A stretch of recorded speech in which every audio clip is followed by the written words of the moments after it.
हम बात कर रहे हैं 2019 की बालाकोट एयर स्ट्राइक्स के ठीक बाद के उन बेहद तनावपूर्ण 96 घंटों की। तो बिना वक्त गवाए आइए सीधे इस हाई स्टेक्स जियोपॉलिटिकल थ्रिलर में उतरते हैं, जहां इतिहास का रुख हमेशा के लिए बदलने वाला था। 96 96। देखिए, ये सिर्फ एक नंबर नहीं है, ये ठीक उतने घंटे हैं जो इंटेलिजेंस एजेंसीज के पास बचे थे एक बेहद भयानक और कोऑर्डिनेटेड जवाबी हमले को रोकने के लिए। एक ऐसा हमला जिसे अगर वक्त रहते रोका ना जाता तो आज हम एक बिल्कुल अलग ही दुनिया में जी रहे होते। इस उल्टी गिनती की आखिर शुरुआत कहां से हुई? 27 फरवरी 2019 national security adviser Ajit Doval को उनके ऑफिस में एक अलार्मिंग एन्क्रिप्टेड इंटरसेप्ट मिलता है। इंटरसेप्ट बिल्कुल स्पष्ट था। आईएसआई चीफ कराची से बीजिंग के लिए रवाना हो रहे हैं और उनका मिशन था ऑपरेशन रिटेलिएशन। ये समझ लीजिए कि ये कोई आम बदला लेने की कोशिश बिल्कुल नहीं थी, ये एक मैसिव स्केल का ऑपरेशन था। ये टाइमलाइन देखिए, वक्त रेत की तरह मुट्ठी से फिसल रहा था। 27 फरवरी की शाम इस पहले इंटरसेप्ट के मिलते ही तनाव बढ़ गया। उसी रात करीब 11:15 बजे फ्लाइट पीके 8847 उड़ान भरती है और 5 मार्च के लिए एक हमला शेड्यूल था। ये एक बेहद टाइट ऑपरेशनल विंडो था। एजेंसीज के कंधों पर सिविलियन जमीन पर होने वाले एक अनप्रेसिडेंटेड कवर्ट अटैक को रोकने का भारी जिम्मा था। जब इस इंटरसेप्टेड थ्रेट डेटा का विश्लेषण किया गया तो एक खौफनाक ब्लूप्रिंट निकलकर सामने आया। मुंबई, दिल्ली और अहमदाबाद, हर एक शहर में 20 स्लीपर सेल्स, यानी कुल मिलाकर 60 डीप कवर ऑपरेटिव्स, जो इस वक्त सिर्फ एक सिग्नल का इंतजार कर रहे थे ताकि इन 3 मेट्रोपॉलिटन सेंटर्स पर एक ही वक्त में हमला कर सकें। The intelligence dilemma, deciding the fate of millions. इस मासिव खतरे को देखते हुए हमारे टॉप डिसीजन मेकर्स एक ऐसी हाई स्टेक्स स्ट्रैटेजिक उलझन में फंस गए थे जहां एक छोटी सी गलती करोड़ों लोगों पर भारी पड़ सकती थी।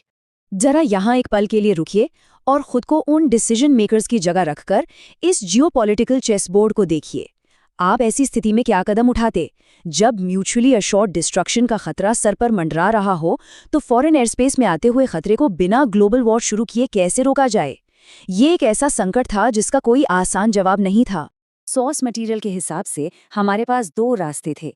प्लान ए था अपनी डोमेस्टिक सिक्योरिटी को टाइट करना, लेकिन यहाँ दिक्कत ये थी कि अगर एक भी सेल बच निकला तो अंजाम भयानक होता। और प्लान बी था दुश्मन के ही मैदान में आक्रमण करना, जिसमें 48 घंटे लगते पर इसमें इंटरनेशनल कॉन्फ्लिक्ट भड़कने का बहुत बड़ा रिस्क था। आखिरकार एक ऑफेंसिव और बेहद खतरनाक दांव खेलने का फैसला किया गया। आगे बढ़ते हैं। Gathering the blueprint Intel, deep cover in Karachi. इस ऑफेंसिव रास्ते को चुनने का सीधा सा मतलब था एब्सोल्यूट प्रिसिजन। और यहाँ एंट्री होती है पाकिस्तान नेवी में मौजूद हमारे डीप कवर एजेंट की, जिसका कोड नेम था अल्फा 7। एजेंट अल्फा 7 के इस क्रूशल इंटेल ने खतरे के एब्सोल्यूट सेंटर ऑफ ग्रेविटी को पॉइंट आउट किया, एक ब्रीफकेस जो हैंडक्राफ्ट था। यही वो ब्रीफकेस था जिसमें पूरा ब्लूप्रिंट, टाइमिंग और स्लीपर सेल्स की लिस्ट छुपी थी। और मिशन सिंपल था, किसी भी हाल में इस ब्रीफकेस को बीजिंग नहीं पहुंचने देना है। पर रुकावटें सुनिए आप। 12 आर्म्ड गार्ड्स का पहरा, ब्रीफकेस कलाई से फिजिकल तौर पर बंधा हुआ, फ्लाइट के अंदर 6 और इंटेलिजेंस एजेंट्स, और सबसे बड़ी बात, आप बिना वॉर डिक्लेयर किए प्लेन को शूट डाउन तो कर ही नहीं सकते। मिलिट्री प्लानर्स के लिए ये पूरा सिनेरियो किसी मैथमेटिकली इम्पॉसिबल मिशन जैसा लग रहा था। इस नामुमकिन को मुमकिन बनाने के लिए शुरू होता है अगला phase, the ghost interception, shadow warfare in the sky. एक बेहद brilliantly deceptive aerial manoeuvre authorise किया गया। 2 अनमार्क्ड सुखोई 30 फाइटर जेट्स का इस्तेमाल किया गया, जिन्हें विंग कमांडर अभिनव रावत और स्क्वाड्रन लीडर करण मेहता उड़ा रहे थे। जरा इन पायलट्स के दिमाग में चल रही कश्मकश की कल्पना कीजिए। नो फ्लैग्स, नो मार्किंग्स, यानी एक ऐसी सुसाइड फ्लाइट जहां अगर कुछ भी गलत होता तो देश उन्हें पहचानने से इनकार कर देता। वो ऑफिशियली कभी एग्जिस्ट ही नहीं करते। और जियोपॉलिटिकल मार्जिन फॉर एरर कितना था पता है? सिर्फ और सिर्फ 8 मिनट।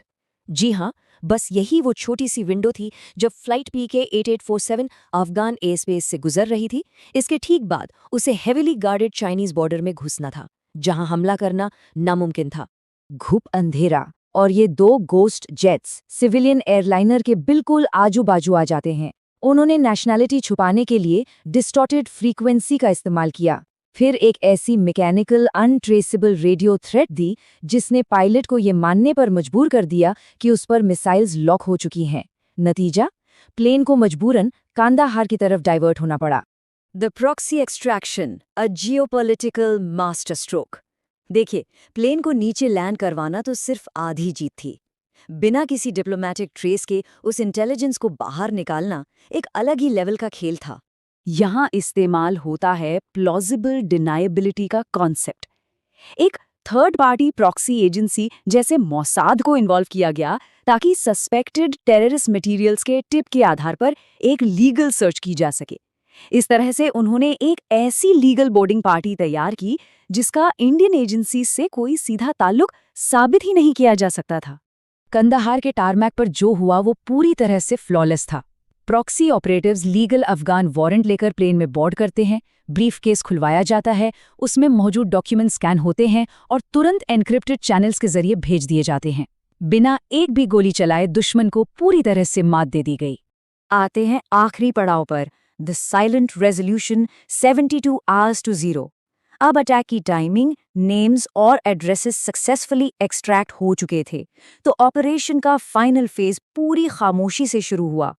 अगले 72 घंटों में एक मैसिव डोमेस्टिक स्वीप चलाया गया जो पूरी तरह इनविजिबल था। RAW, NIA और स्टेट पुलिस के अनप्रेसिडेंटेड कोऑर्डिनेशन से तीनों शहरों में सभी 60 स्लीपर एजेंट्स को ढूंढ निकाला गया। और मज़ेदार बात यह है कि उन्हें टैक्स फ्रॉड और इल्लीगल डॉक्यूमेंट्स जैसे मामूली और अलग चार्जेस पर चुपचाप उठा लिया गया। एक भी मीडिया लीक नहीं हुआ। आम जनता और यहाँ तक कि दुश्मन के हैंडलर्स को भी इसकी हवा तक नहीं लगी। और फिर 5 मार्च 2019 को रात 8 बजे वो 0 आवर आया, जो अटैक का एग्जैक्ट शेड्यूल टाइम था। वो टोटल साइलेंस के बीच निकल गया।